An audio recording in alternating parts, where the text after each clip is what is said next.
Assalamualaikum warahmatullahi wabarakatuh. Perkenalkan, saya Alina Nasari dari kelas Ekonomi Syariah 5. Baik, di sini saya akan memberikan tanggapan atau kesimpulan dari video Bapak Abdul Wadid Taufik selaku dosen pembimbing mata kuliah Ekonomi Islam Nusantara, yaitu tentang sejarah peradaban Islam sebagai ilmu pengetahuan.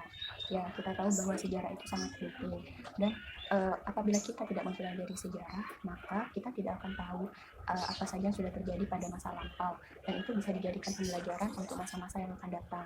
Nah, dalam materi tersebut, beliau menjelaskan tentang sejarah peradaban Islam sebagai ilmu pengetahuan. Ya, pasti semua sejarah itu memiliki atau mempunyai pelajaran yang baik untuk kita di masa depan. Salah satunya sejarah peradaban Islam. Baik, apa sih peradaban itu sendiri? Peradaban ialah kumpulan daripada kebudayaan-kebudayaan yang dikembangkan oleh masyarakat seperti agama, tradisi, suku, dan bangsa. Kemudian, pengertian dari sejarah peradaban Islam.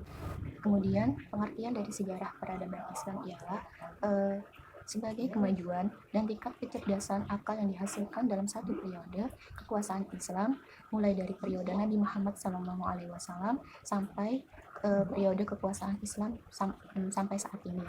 Nah, dalam periode tersebut, semisal pada periode masa Nabi Muhammad SAW, setelah itu kan dilanjutkan oleh para khulafa Rasyidin atau oleh para sahabat-sahabat Nabi. Kemudian ada dinasti Abbasiyah, terus dinasti Utsman bin Affan, dan dinasti-dinasti yang pada saat itu juga ikut dalam peradaban Islam untuk menyebarkan Islam pada saat itu. Kemudian sejarah peradaban Islam sebagai ilmu itu, sebelum itu kita juga harus mengetahui apa sih ilmu pengetahuan itu. Jadi pengertian dari ilmu pengetahuan adalah deretan konsep dan skema konseptual yang berhubungan satu sama yang lain sebagai hasil eksperimen serta observasi yang diperoleh melalui pengalaman. Jadi ilmu itu kita dapatkan karena kita mencari dan kita melakukan eksperimen atau melakukan observasi terhadap ilmu yang akan kita pelajari.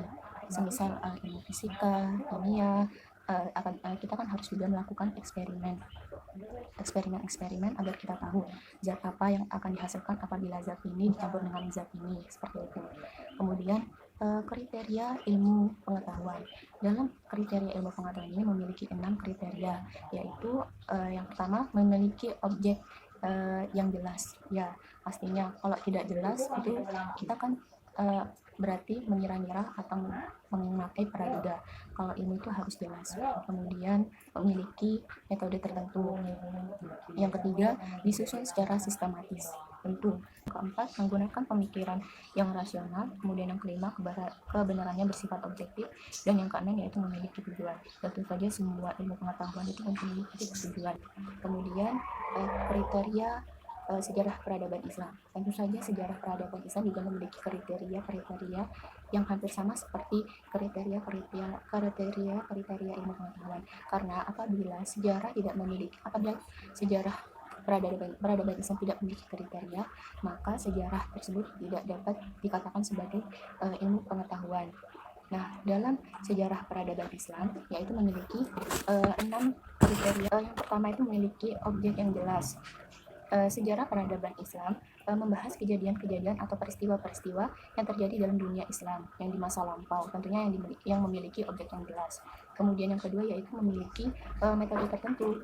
Nah, dalam sejarah peradaban Islam harus memperoleh informasi tentang sejarah yang dapat dilakukan beberapa metode, yaitu metode observasi atau metode dokumenter, yaitu sisa-sisa dari adanya peradaban pada masa lampau. Kemudian yang ketiga yaitu disusun secara sistematis.